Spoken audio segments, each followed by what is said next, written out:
and welcome to Blue Jays Today, where you boys always have something to say with the Toronto Blue Jays. I'm your host, Nicholas Playalog. And I'm your host, Adam Peddle, and today we've got 5 storylines to look out for the Toronto Blue Jays for spring training. Before we get into it, guys, make sure to like, comment, and subscribe to the YouTube channel. Alright, Nick, so obviously spring training is coming up in a few weeks. We gotta let the people know about some storylines. You guys may already know about it, but let's talk about it a little bit. Maybe sound off in the comments what your thoughts are about these topics. So, yeah, man. Number 1. The offensive performance of our new guys. You got Daulton Varsho, you got Kevin Kiermaier, you can even argue Brandon Belt. You know, what kind of offensive performances are we going to be looking for in these guys? Yeah, and I think that spring training is like, it's just a great playground to see like who's going to walk and who can start quickly and who's going to start slowly. And it doesn't always translate, right? Like we've seen in the past, like some guys like they struggle in spring training, and then the second, like, April 1st rolls around, it's like they're red hot. But I think that more times than not, you could make the argument that, well, if you're good in spring training, if your timing is right, if you're looking for the right pitches, if most importantly, your approach is proper. Right, you know? exactly. That will translate, I think, the best to the regular season. Yeah, so in terms of, like, Kevin Kiermaier, you know, one thing that I'm looking for is, like, is that hip good? You know what I mean? Because, look, Kevin Kiermaier, I'm not expecting a big bat, right? Like, I'm just expecting a guy to show up and, like, give me decent at-bats. I need somebody to be healthy and give me decent at-bats. Yes. Right? Because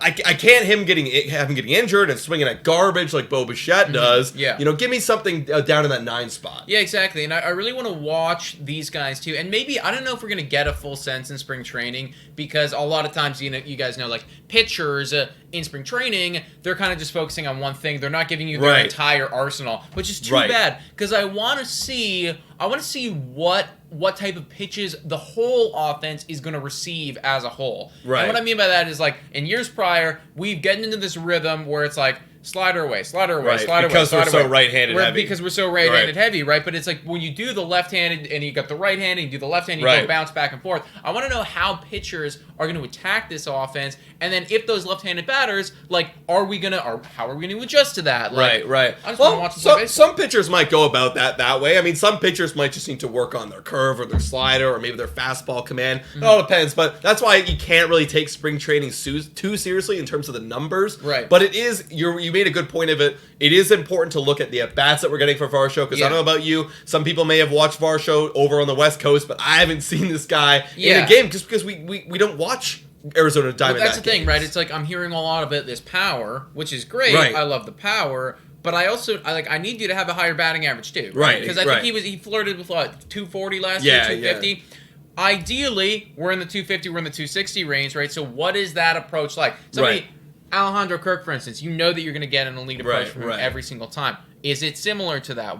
How do you play baseball? Right, you know what I mean? I want to know how he approaches the at-bats, right? And then that's something we definitely got to look for in spring training. Now, speaking of these like lefty-righty combinations that you bring up, you know, that's another thing to look for. Obviously, beginning of spring training, you're going to have like 3 maybe everyday starters in the top part of the lineup, and then it's going to be a bunch of minor leaguers, some prospects. Right. So you don't really get a good idea of what the configuration of the lineup is going to look like. But then closer, when it comes to April, you're going to see an actual idea of how those guys are going to be distributed in the lineup. Like, is Varsho going to be batting up in the top 3? Which a lot of you think that maybe it could be a possibility. Well, and I think also, too, like, those decisions, it's probably Schneider doesn't know. He doesn't know yet, right? Because he hasn't watched all of this stuff, right? Like, he's seen Varsho's tape, he's seen Kiermaier's tape, but he hasn't, like, fully watched them and, like, gotten into the rhythm, right? If Kiermaier, for instance, this is never going to happen, but if Kevin Kiermaier was in spring training, he had an OPS of, like, 2 throughout the entire month of spring training,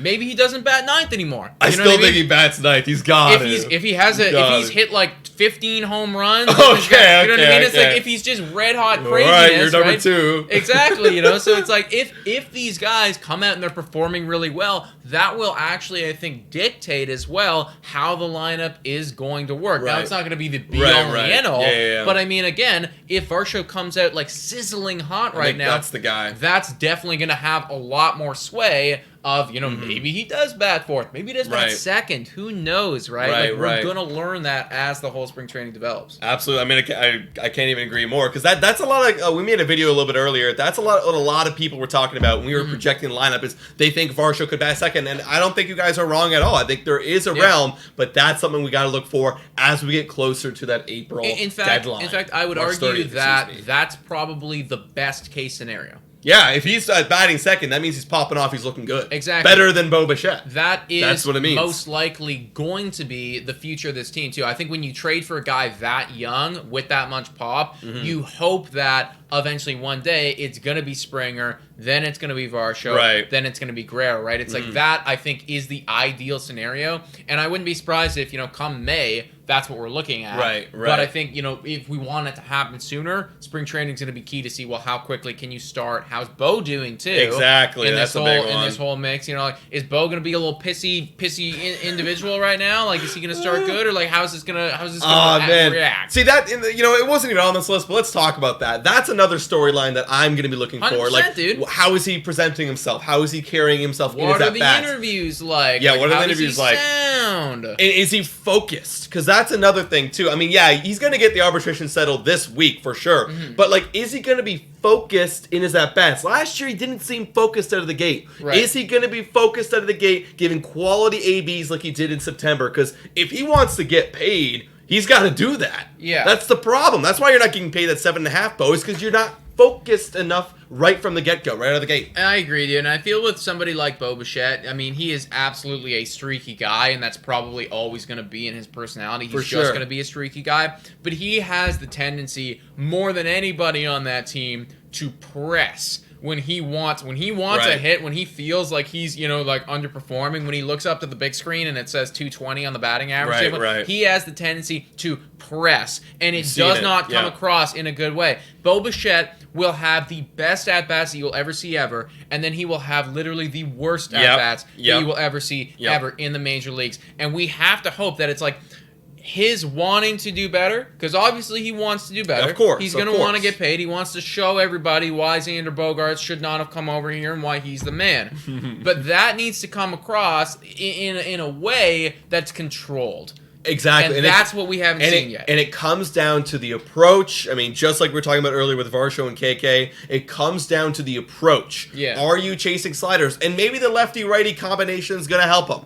Maybe that he's not going to get fed sliders so down in the way and swing at them all the time. Yeah. I don't know. I still think that's going to be the approach for a lot of pitchers. They're still going to try and go down in the way with the sliders. But maybe they can't execute them as well. Maybe that's what happens, right? They're not in their rhythm as much, they can't execute them as well. Then maybe there's a few more mistakes to pounce on, which we never got pitched before. Exactly, I agree. Now, another thing I want to talk about, and it's not so much a Bo Bichette thing, but it's right across that second base bag. It's that second base position. Right. What are we going to see in terms of who's starting second base? Because Merrifield, that's what it is. And, I don't think Biggio's going to be a starter, but he's in the mix as well. For sure. They like Biggio enough that Biggio is always going to be in the mix. Like, until one of those guys gets traded, one of them gets injured, or, Biggio himself gets traded, right? He's always going to be in that circulation. How is that going to work, though? Because very rarely do you walk into an MLB season, I think, and you have 3 potential starters. And I'm not saying that they're incredible by any means, right? Like, our catching position, that was everyone was pretty incredible, right? Right.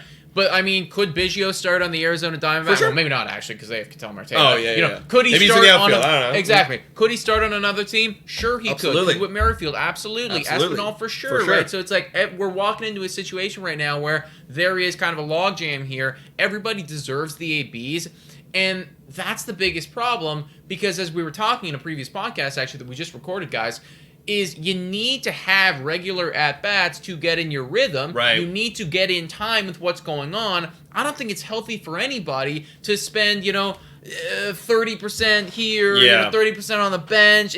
That's not going to help. We got to figure out who's the man. Yeah, so another thing you got to consider, too, is, how are they going to be distributed? Obviously, Witt can play outfield. Biggio can play outfield. But here's the problem. Espinal can only play second. And the reason why I say only, he can play short, he can play third, but you got Bichette and Chapman over there. There's no way that they're going to get off days, right? So basically, he's locked in at second base. So it's going to be interesting to see, is Espinal the odd man out? And if he is is this gonna like influence a trade later on? Right. Or is Espinal kind of like the main guy, like 60% of the time it's him at second base, right? The other 40%, kind of like a catching split. Is that what's going on here? Yeah, and then it's like, and then Biggio goes to the outfield. I don't know. These are the questions that I'm hoping are going to get answered in spring training. Yeah. And the problem is though, are these going to get answered in spring training?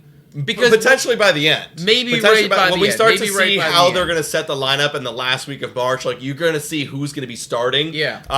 I'm leaning towards Whit Merrifield, just because they're paying him a little bit more. I know that's not the answer for everything, but you know they are expecting him to bounce back. He had a great September where Espinal fell off, so the trends are pointing towards Whit Merrifield. I do think he's slightly better in terms of an overall WAR player, but we're gonna have to see. That's something to look forward to, obviously in spring training, like we're talking about. Exactly. And I just find it really difficult to believe, guys. And I mean, those Espinal fans out there, I've always been in his camp, and I find it really hard to fathom how you are going to bench a player like that who makes consistent highlight level plays on defense. And that's the problem. The defense is so good, and if you're moving in a direction of good elite defense like you did with your outfield and with Matt Chapman, it feels like he's the future. Exactly. It feels like that's the direction that we're going in. Exactly. So like, are we going to stay committed to that direction, or is Whit Merrifield going to take over? Yeah. And what the fuck is Kevin Biggio doing? And this is the good problem the Toronto Blue Jays have when they overcompensate for a position and then they end up with 3 good players. It's like, well, what are you going to do?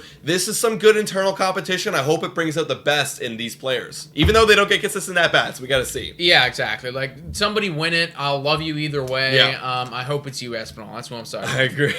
Now, another positional, I guess, kind of fight, if you will, if for lack of a better term, is the catching position. Even though we lost, or I guess we traded away Mr. Gabriel Moreno, there is still going to be a time split between Jansen and Alejandro Kirk. 100%, yeah. So something to look forward to is like, who's going to be catching who? Because if you want a good idea of who's going to get the time share at the catcher spot, we got to look forward to that. Who's catching who? And I mean, this is the first year, I think, that we're walking in, and we know for sure this is the future of Toronto Blue Jays catchers, right? I think a long time there, it was kind of like, well, like, do we need to catch Kirk because Moreno could come up and Kirk could get traded, or Danny Jansen could get traded? Now, these are going to be the guys. At least for the next 2 years. Exactly. At least for the next 2 years. Kirk, probably more than that, right? So, whose pitcher is who? Which is your guy? We know that Kirk and Alek Manoah, they are locked in. Yeah. But that's effectively really the only one that we know that is like 100% locked in. Like who's Gosman's? Who is Barrios's? Yeah. Like, do we switch it up now? I don't know. I have seen because I was looking at some Barrios highlights, sometimes it's Jansen, sometimes it's Kirk. I think that's because he was struggling. Manoah, I want to say was mostly Jansen, but I do remember Kirk. Manoah's Kirk, excuse me, Gosman. Gosman was mostly Jansen, but I think Kirk caught a few games too. Right. But then obviously Chris Bassett's a new pitcher. Who's going to catch Chris Bassett? This is an obvious one, right? Like, he's a new pitcher. He's going to be here for 3 years, so whoever's going to catch him is going to get at least 20% of that playing time. Exactly. And then, obviously, there's other pitchers we don't really know. They're going to be rotating in and out. Like, Kikuchi doesn't really matter, no offense. Yeah. Which one doesn't really matter. Well, because it's always going to be a rotational switch. Exactly. There, right? Whoever's starting that day, you're gonna catch it. Like, who cares? Exactly. And again, people are going to argue, well, I mean, Danny Jansen, like, he's maybe better defensively, which you could argue is true. I think so. But is how long is Kirk going to be on this team? Like, is Kirk going to be our catcher for the next decade? Like, I mean, he's going to have to catch at some point, right? We can't just DH the guy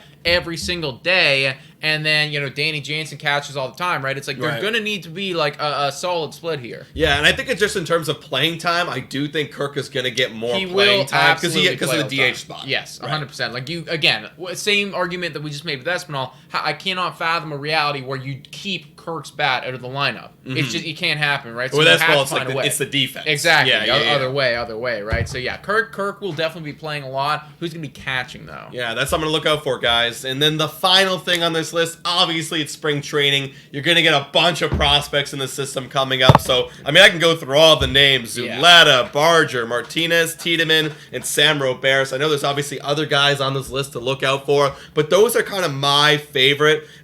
We know, obviously, about Tiedemann. 100%. We got to watch his starts. Yeah, absolutely, right. And I mean, so this is my question. You guys answer, because I can't really remember. How did Alek Manoah do in his first spring training? He did well. That's why we all kind of were looking at him. Yeah. So that's what I thought. I thought And again, like that's a perfect example, kind of where Tiedeman's at right now. You know, Yeah. how well does he do? Yeah. You know, like how well does he do? If he comes in here, he kicks ass against actual competition. Exactly. Then I think the conversation can start to be had about, well, is it, you know, can he get called up come June or come July or whenever it is time for us to do that, right? Like that. But if he comes out and he sucks ass, that conversation kind of gets put on the back burner. And it does suck. That's a lot of pressure for Ricky Tiedemann. Sure, I mean, it is, but he's a good player. Maybe he can do it. But I remember exactly the start where Alek Manoah made in 2021. It was against the Yankees, and he pitched for like 2 or 3 innings, and it was solid. Yeah. Like it was one hit ball, no walks. I think he hit a batter, but it's because Alek Manoah. Right, because he's a dog. He's a dog. Yeah. He hits people, but that's the kind of performance you're going to need. Scoreless,